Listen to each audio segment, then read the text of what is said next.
Baiklah, Assalamualaikum warahmatullahi wabarakatuh. Perkenalkan, nama saya Coach Hafiz dari kelas 4A BRNPM-kan 243510 268. Saya akan membuat tugas video yaitu belajar secara mandiri tentang SDLC.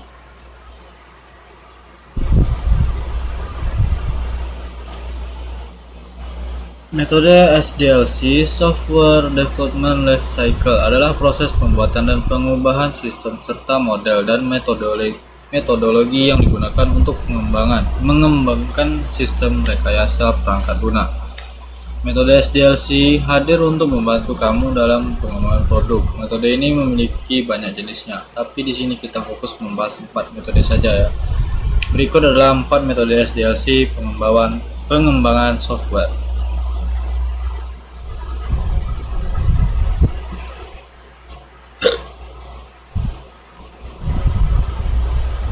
Itu ada waterfall, mulai dari requirement gathering and analysis, design, implementasi, integration dan testing, verification, dan terakhir yaitu operation dan maintenance. Metode SDLC pertama adalah waterfall. Metode waterfall adalah metode kerja yang menekankan fase-fase yang berurutan dan sistematis. Disebut waterfall karena proses mengalir satu arah ke bawah seperti air terjun.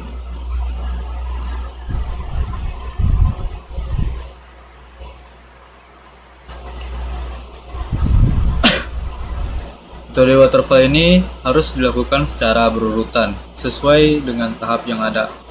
Berikut adalah tahap-tahap pengembangan dalam metode waterfall, yaitu ada requirement gathering and analysis, mengumpulkan kebutuhan secara lengkap untuk dianalisis dan mendefinisikan kebutuhan apa saja yang harus dicapai oleh program. Informasi dapat diperoleh melalui wawancara, diskusi, atau survei. Kedua yaitu ada desain, melakukan perancangan desain perangkat lunak sebagai perkiraan sebelum dibuat kode. Desain sistematis, sistem dapat dibuat menggunakan flowchart, mind map, atau entity relationship diagram yaitu ERD. Selanjutnya ada implementasi. Implementasi ini adalah tahap di mana seluruh desain yang sebelumnya sudah dibuat diubah menjadi kode-kode program. Kode yang dihasilkan masih berbentuk modul-modul yang harus digabungkan di tahap selanjutnya. Selanjutnya integration dan testing. Di tahap ini dilakukan penggabungan modul-modul yang sudah dibuat sebelum dan melakukan pengujian untuk mengetahui apakah perangkat lunak yang dibuat telah sesuai dengan desain dan fungsinya atau tidak. Verification. Di tahap ini penggunaan atau klien yang langsung melakukan pengujian pada sistem apakah sistem telah sesuai dengan tang disetujui atau belum sesuai. Kemudian ada juga operation dan maintenance. Tahap ini merupakan tahap terakhir dari model waterfall. Sistem yang sudah selesai dijalankan serta dilakukan pemeliharaan berupa memperbaiki kesalahan yang tidak ditemukan pada langkah sebelumnya. Sistem metode digunakan pasti memiliki kelebihan serta kekurangannya sendiri. Berikut adalah kelebihan dari metode waterfall. Pertama, memiliki proses yang terurut sehingga pengerjaan dapat terjadwal dengan baik dan mudah. Cocok untuk sistem dengan kompleksitas rendah, predictable. Setiap proses dilakukan tidak dapat saling tumpang tindih. Berikut adalah kekurangan dari metode waterfall. Pertama, waktu pengerjaan relatif lebih lama karena harus menunggu tahap sebelumnya selesai. Kedua, biaya dibutuhkan lebih mahal karena waktu pengembangan yang dibutuhkan lebih lama. Yang ketiga, model waterfall ini cocok untuk pengembangan proyek yang memiliki kompleksitas tinggi. Juga ada prototipenya. Dimulai dari analisa kebutuhan, membuat desain prototipe, evaluasi prototipe, mengkodekan sistem, pengujian sistem. Selanjutnya evaluasi sistem menggunakan sistem. Dari evaluasi sistem kembali jika tidak sesuai harapan, kembalikan ke mengkodekan sistem. Evaluasi prototipe jika kurang sesuai, kembalikan dengan analisa kebutuhan. Metode SDLC selanjutnya adalah prototipe. Metode prototipe adalah metode yang memungkinkan pengguna atau user memiliki gambaran awal tentang perangkat lunak yang akan dikembangkan, serta pengguna dapat melakukan pengujian di awal sebelum perangkat lunak dirilis. Berikut adalah tahap pengembangan perangkat lunak menggunakan metode prototype, yaitu adalah analisa kebutuhan, membuat prototipe, evaluasi prototipe, mengkodekan sistem, pengujian sistem, evaluasi sistem, menggunakan sistem. Sebagai satu metode yang sering digunakan, metode prototipe pasti memiliki kelebihan dan kekurangan. Berikut adalah kelebihan dari metode prototipe. Yang pertama, mempersingkat waktu pengembangan perangkat. 2. Penerapan fitur menjadi lebih mudah karena pengembang mengetahui apa yang diharapkan. Berikut adalah kekurangan dari metode prototipe. Pertama, proses yang dibutuhkan adalah untuk analisis dan perencananya terlalu singkat. 2. Kurang fleksibel jika terjadi perubahan. Agile.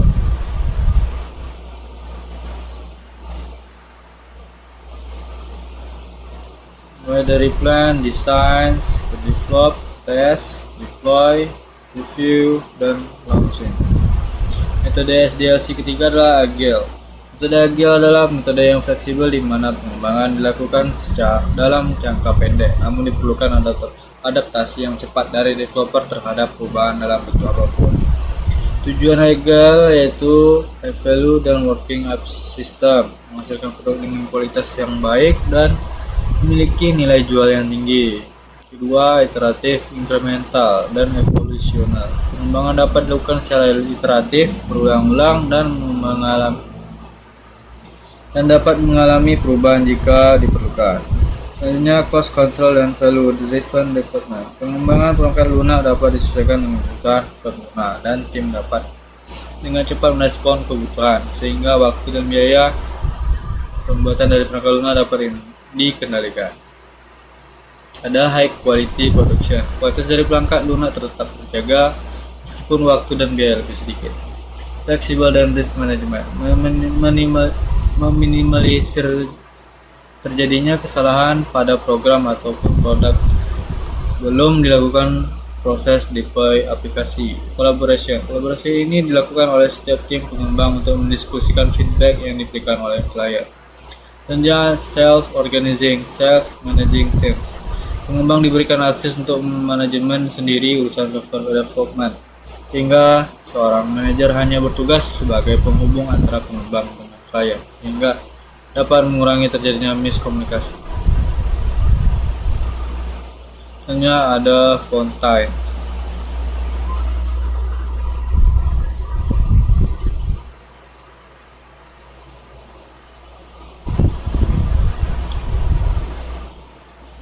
Di Fontines ada maintenance, evolution, operation, testing and integration, coding, design, requirement, specification, dan analisis.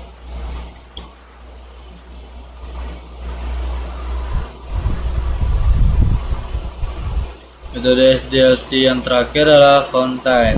Metode Fontine adalah perbaikan dari metode waterfall, di mana jenis tahapan masih sama, namun beberapa jenis tahapan boleh didahulukan atau dilewati.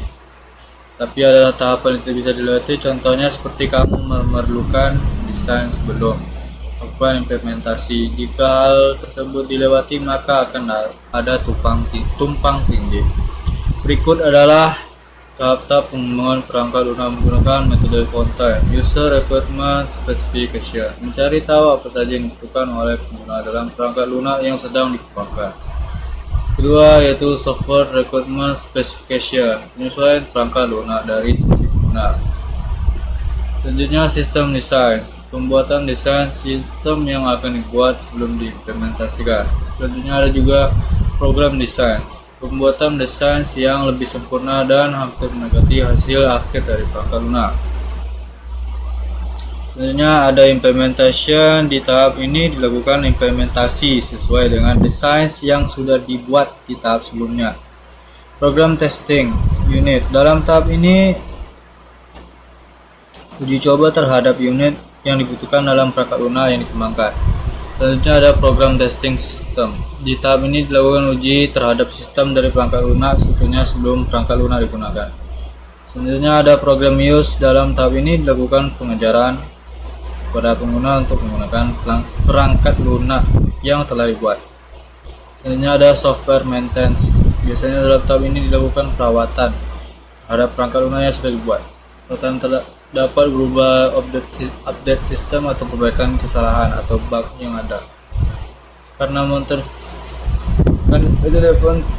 fountain ini adalah perbaikan dari metode waterfall, maka metode ini memiliki kelebihan dan kekurangan yang mirip dengan metode waterfall. Berikut adalah kelebihan dari metode fountain. Yang pertama, memiliki proses yang terurut sehingga pengerjaan dapat terjadwal dengan baik dan mudah. 2. Cocok untuk sistem dengan kompleksitas rendah, predictable. 3. Dapat melewati atau mendahulukan beberapa tahapan. 4. Setiap proses yang dilakukan tidak dapat saling tumpah tindih. Dan berikut adalah kekurangan dari metode waterfall, yaitu waktu pengerjaan relatif lebih lama karena harus menunggu tahap sebelumnya selesai. Biaya yang dibutuhkan lebih mahal karena waktu pengembangan yang dibutuhkan lebih lama. Yang ketiga, ada model fountain ini kurang cocok untuk pengembangan proyek yang memiliki kompleksitas tinggi. Metode SDLC yang digunakan dalam pengembangan perangkat lunak. Dalam penggunaan, setiap tim pasti menerapkan metode yang berbeda-beda untuk mengembangkan suatu perangkat lunak, karena setiap metode memiliki kelebihan dan kekurangan masing-masing. Baik, cukup sekian belajar secara mandirinya tentang SDLC. Kemudian kurang saya mohon maaf. Wabillahi taufiq wal hidayah. Wassalamualaikum warahmatullahi wabarakatuh.